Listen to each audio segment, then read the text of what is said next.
ठरलं तर मग आजच्या एपिसोडमध्ये आपण पाहत आहोत की अर्जुन आलेला बघून सायली आणि कल्पना मुद्दाम नाटक करायला लागतात, कारण त्यांना त्याला धडा शिकवायचा असतो. तो तिथे येऊन त्यांच्याशी बोलत असतानाही त्या मोबाईलवरती काहीतरी पाहत असल्याचं नाटक करतात. गुळाची कॉफी आणि अशाच बऱ्याचशा रील्स पाहून त्या एकमेकांमध्येच गुरफटलेल्या असतात. अर्जुन तिथे येऊन त्यांच्याशी बोलत असतो, पण त्या मुद्दाम म्हणत असतात तो मोदक मागतो, जेवायला मागतो. तेव्हा त्या मुद्दाम म्हणतात, अगं तो शेवटचा उरलेला मोदक घेऊन ये ना आपल्याला खाण्यासाठी.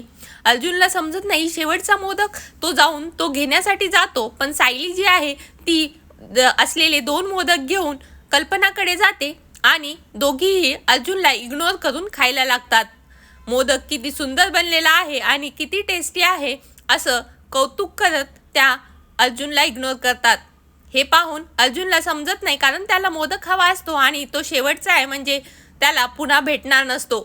पण तो त्या इग्नोर करत आहेत बघून म्हणतात की ठीक आहे, तुम्ही मोदक नाही दिला ना तर मी जेवण घेतो. पण त्या जेवणही देत नसतात. मग तो म्हणतो ठीक आहे, मी स्वतः जेवणाचं ताट वाढून घेतो. असं म्हणून तो किचनमध्ये जाऊन ताटामध्ये जेवण घ्यायला जातो. पण सगळे डब्बे रिकामे असतात, जेवायला काहीच उरलेलं नसतं. त्यावरनं त्याला समजत नाही की असं कधीच झालेलं नाही, तर आज का यांनी जेवण आणि मोदक त्याच्यासाठी ठेवले नाही आहेत. त्या दोघी इग्नोर करत आहेत पाहून तो म्हणतो ठीक आहे, मी बाहेरनं जेवण मागवतो आणि तेही 15 मिनिटात येईल. त्यावरती त्या उठून ओरडतात आणि म्हणतात खबरदार जर बाहेरनं जेवण मागवलं तर. तो म्हणतो आल्यापासून तुम्ही मला इग्नोर करत आहात आणि जेवायलाही काही नाही, मग मी बाहेरनंच ऑर्डर करेल. त्यावर कल्पना त्याला ओरडते आणि म्हणते तुझ्या नवऱ्याला अजूनही समजलेलं नाही की आपण हे सगळं का करतोय आणि आपण त्याच्यावर चिडलेले आहोत. तर अर्जुन म्हणतो की खरंच खूप महत्त्वाची मीटिंग होती, त्यामुळे मला जावं लागलं. आणि तो सायलीला कान धरून माफी मागतो आणि म्हणतो परत असं होणार नाही. सायली म्हणते ठीक आहे, माफ केलं, पण यानंतर असं झालेलं मला चालणार नाही. मग ती म्हणते हात तुम्ही फ्रेश होऊन घ्या, मी तुम्हाला जेवायला वाढते. तो म्हणतो जेवण तर नाही आहे. पण ती म्हणते असं होईल का की मी तुमच्यासाठी जेवण ठेवलेलं नाही, तुम्ही फक्त फ्रेश होऊन घ्या, मी तुम्हाला जेवायला वाढते. असं म्हणून सायली किचनमध्ये जाते त्याच्यासाठी ताट वाढण्यासाठी आणि अर्जुन वर जायला लागतो.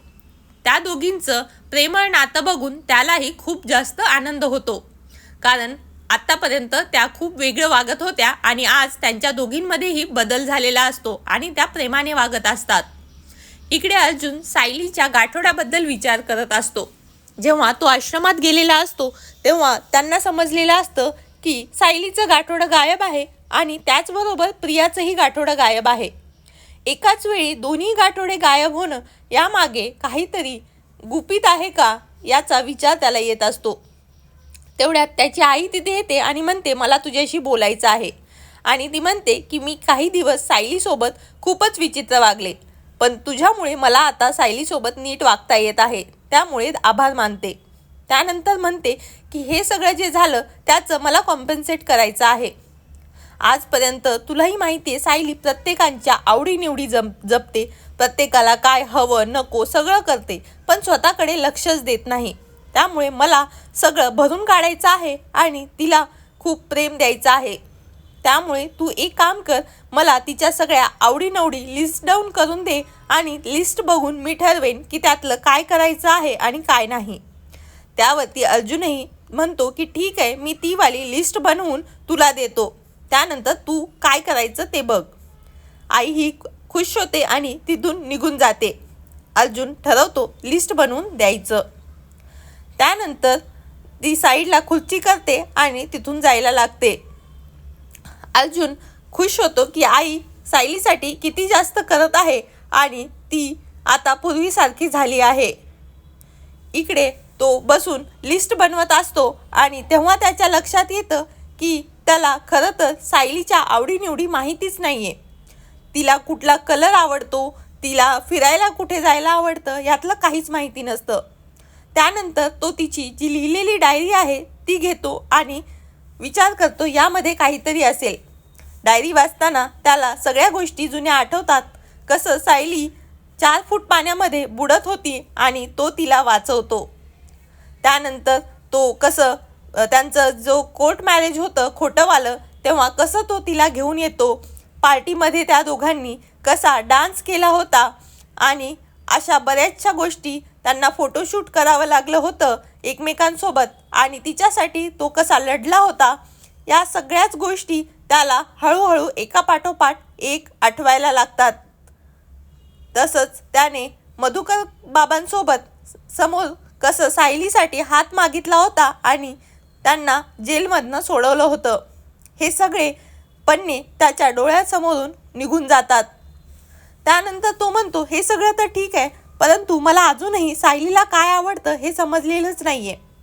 पण कुसुमताईंना नक्कीच माहिती असेल, म्हणून तो कुसुमला फोन करतो आणि म्हणतो की मला बालपणीचं तर नाहीच माहिती, परंतु आत्ताचंही काहीच माहिती नाही आहे.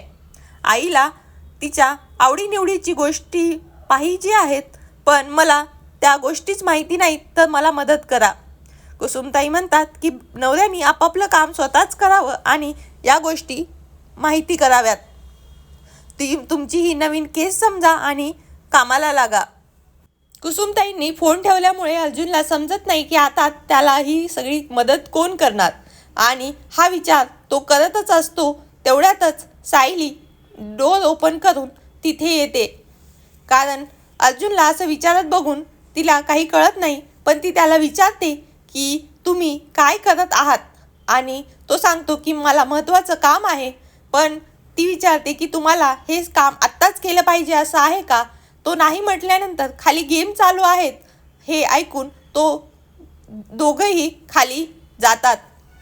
इकडे जी अस्मिता आहे ती सगळ्यांना गेम खेळण्यासाठी एकत्र घेऊन बसलेली आहे, आणि ती म्हणते की आपण बाहेर जाऊन क्रिकेट खेळूयात, आणि मला खेळता येणार नाही कारण मी प्रेग्नंट आहे, तर मी अंपायर होणार. पण बाबा म्हणतात की बाहेर खूप पाऊस आहे, तर आपण बाहेर नको जायला. तेवढ्यातच अर्जुन सायलीही खाली येतात. त्यानंतर त्यांची चर्चा चालू होते आणि त्यावरती सायली सजेस्ट करते की आपण अंताक्षरी खेळूयात. पण अंताक्षरीवरती अस्मिता म्हणते की तुला सगळीच गाणी येतात, त्यामुळे तूच जिंकणार, त्यामुळे आपण अंताक्षरी खेळायची नाही, त्या दुसरा गेम खेळूयात. अर्जुनला हीच संधी वाटते सायलीच्या आवडीनिवडी जाणून घेण्याची, आणि तो म्हणतो की आपण कपल गेम खेळूयात. त्यामध्ये आई बाबा एक कपल असतील आणि मी आणि सायली एक कपल असू, आणि आपण त्यांच्या आवडीनिवडी लिहू. त्यावर कल्पना आई म्हणते की यामध्ये तुम्हीच जिंकणार, कारण यांना माझ्याबद्दल काहीच माहिती नसणार. पण अस्मिता म्हणते हा गेम मला व्यवस्थित वाटत आहे, तर मी जाऊन बोर्ड घेऊन येते, 4 बोर्ड. मग त्या 4 बोर्डवर प्रत्येकाने आपापल्या आवडीनिवडीचे उत्तर लिहायची, आणि मी जेव्हा दाखवायला सांगितलं तेव्हा सगळ्यांनी शो करायचं. त्यामुळे चिटिंगही नाही होणार, आणि जे उत्तरं आहेत ते आपण किती आपल्या बायकोला किंवा नवऱ्याला ओळखतो याची परीक्षाही होईल. हे ऐकून सगळेच जण होकार देतात, कारण अर्जुन तर आनंदीच असतो, कारण त्याला त्याच्या आवडीनिवडीच्या गोष्टी समजून जाणार असतात. अशा प्रकारे सगळ्यांना पाट्या वाटल्या जातात, आणि अस्मिता डिक्लेअर करते की पहिली जी गोष्ट आहे ती तुम्हाला सांगायची आहे, तुमच्या बायकोचा म्हणजेच पार्टनरचा आवडता कलर कोणता आहे. बाबा त्यांच्या आवडीचा जो कलर आहे त्या कल्पनाई लिहिणार, आणि बाबांच्या आवडीचा कलर कल्पनाईने लिहिल्यानंतर कल्पनाई बाबांच्या आवडीचा लिहिणार. अशा प्रकारे एकमेकांचे लिहिणार. इकडे अर्जुन विचार करत असतो की सायलीचा कलर आवडता कोणता आहे, पण त्याला आठवत नसतो. इकडे 3 मिनिटं दिलेली असतात प्रत्येक प्रश्नाचं उत्तर देण्यासाठी. अस्मिता क्लॉक लक्षात ठेवून ते सगळ्यांना सांगायला सांगते.